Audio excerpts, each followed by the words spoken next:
महाबलेश्वर का श्रापित विला। महाबलेश्वर के घने जंगलों में एक ऐसा विला स्थित था जिसे अब लोग सिर्फ डर और अफवाहों के बीच जानते थे। इस विला के बारे में स्थानीय लोग बहुत कम बात करते थे, क्योंकि इसके भीतर छिपे हुए रहस्यों और घटनाओं ने इसे एक डरावना और शापित स्थान बना दिया था। यहाँ के लोग कहते थे कि यह विला कभी किसी भूतिया आक्रमण का शिकार हुआ था और अब वहां एक गहरी शांति छाई हुई थी, पर वह शांति असली नहीं थी। आरव और यश, दोनों कॉलेज के दोस्त, एक दिन इस विला की ओर बढ़े। उनके दिलों में इस विला के रहस्यों को जानने की प्रबल इच्छा थी, जबकि कशिश, जो उनके साथ थी, कुछ चिंतित थी। कशिश ने सुना था कि यह विला कोई सामान्य जगह नहीं थी, लेकिन उसकी जिज्ञासा भी इसे जानने के लिए मजबूर कर रही थी। विला के पास पहुंचते ही हवा में एक अजीब सी सर्दी महसूस होने लगी। घने पेड़ जो अपनी शाखाओं से आकाश को छूते थे, जैसे किसी डरावने साए की तरह विला के चारों ओर मंडरा रहे थे। इस घने जंगल में उस विला का अस्तित्व उसकी खौफनाक खामोशी के कारण और भी डरावना लगता था। कशिश की आंखों में डर साफ दिख रहा था। वह धीमे धीमे आरव और यश के साथ चल रही थी, और जैसे ही वे विला के द्वार तक पहुंचे, वह अचानक रुक गई। क्या हम सच में अंदर जाएंगे? कशिश ने घबराहट के साथ पूछा। आरव ने उसे सांत्वना देते हुए कहा, हमें अंदर जाना होगा, यह हमारा मौका है, हम इसे छोड़ नहीं सकते। यश ने भी कहा, यह केवल एक कहानी है, कुछ नहीं होगा। विला का दरवाजा खोलते ही एक अजीब सी ठंडी हवा का झोंका आया, जैसे किसी ने गहरी सांस ली हो। अंदर का माहौल स्याह और खौफनाक था। दीवारों पर घास फूस चढ़ी हुई थी और फर्श पर एक मुरझाई हुई चादर बिछी हुई थी। चारों ओर बिखरी हुई धूल और पुरानी चीजों ने इसे और भी डरावना बना दिया। आखिरकार वे अंदर घुसे, और जैसे ही वे कमरे के भीतर पहुंचे, अचानक दरवाजा बंद हो गया। आरव और यश को यह असामान्य लगा, लेकिन कशिश की सांस तेज हो गई। उसके मन में कुछ और ही था। यह ठीक नहीं है, कशिश ने धीरे से कहा। फिर अचानक कमरे के एक कोने से एक अजीब सी आवाज आई। एक पुरानी लकड़ी की कुर्सी अपने आप झूलने लगी, और उसके पैरों से एक गहरी खड़कने की आवाज आ रही थी। कशिश, जो पहले से ही डर के साए में थी, कांपते हुए बोली, यह क्या हो रहा है?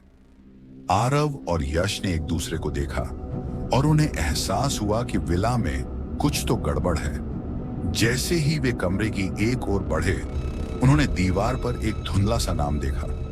उस नाम को देखकर कशिश के चेहरे का रंग उड़ गया। वह नाम था सरला। यह वही नाम था जो उसने पहले सुना था। सरला, कशिश बुदबुदाई, यह नाम मैंने कहीं सुना है। फिर कमरे में एक अजीब सी हवा आई, और अचानक एक भयानक चीख गूंजने लगी। कशिश और उसके दोस्तों ने घबराहट से अपने कानों में हाथ डाल लिया। कमरे की रोशनी बुझ गई और अंधेरा छा गया। एक ठंडी अमानवीय हवा कमरे में भरने लगी।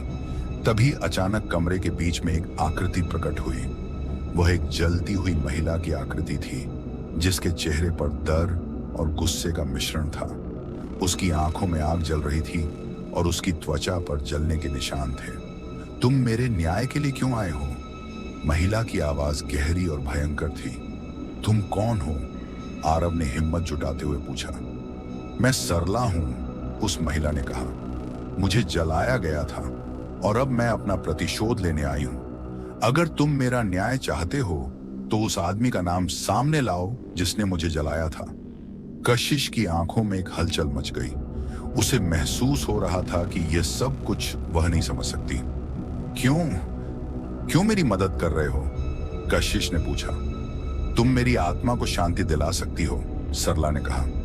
तुम्हारे पास वो शक्ति है जो मुझे न्याय दिला सकती है। आरव और यश ने एक दूसरे को देखा। यह एक भयानक निर्णय था, लेकिन वे अब पीछे नहीं हट सकते थे। कशिश को बचाना था और इस रहस्य को सुलझाना था। सभी तीनों ने मिलकर सरला की आत्मा को शांत करने के लिए वह तंत्र किया जो पुराने मंत्रों में छिपा था। जैसे ही उन्होंने मंत्र पढ़े, कमरे में एक अजीब सी हलचल हुई। चारों ओर से धुआं भर गया, और सरला की आत्मा फिर से घबराई। अगर तुम मेरा न्याय दिलाना चाहते हो, तो उस आदमी का वंश खत्म करो, उसका नाम सामने लाओ, सरला ने गुस्से में कहा। आखिरकार उन्होंने उस आदमी का नाम जान लिया जिसने सरला को जलाया था।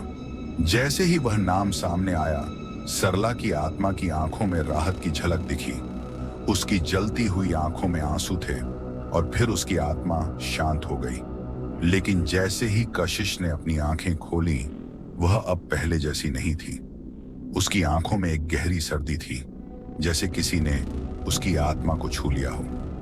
आरव और यश ने देखा कि विला अब चुप था, लेकिन कुछ तो ऐसा था जो उन्हें परेशान कर रहा था। क्या यह सच में खत्म हो चुका था या यह केवल एक नई शुरुआत थी? कशिश ने धीमे से कहा, मैंने अब एक नई शुरुआत की है, लेकिन कभी कभी मुझे लगता है कि वह आत्मा मुझसे कभी नहीं जाएगी। विला की दीवारें अब खामोश थीं, लेकिन कहीं ना कहीं उनके अंदर एक गहरी छाया थी। महाबलेश्वर का यह विला अब एक सवाल बना हुआ था। क्या विला सच में खत्म हो चुका था या यह कभी ना खत्म होने वाली शांति की प्रतीक्षा में था?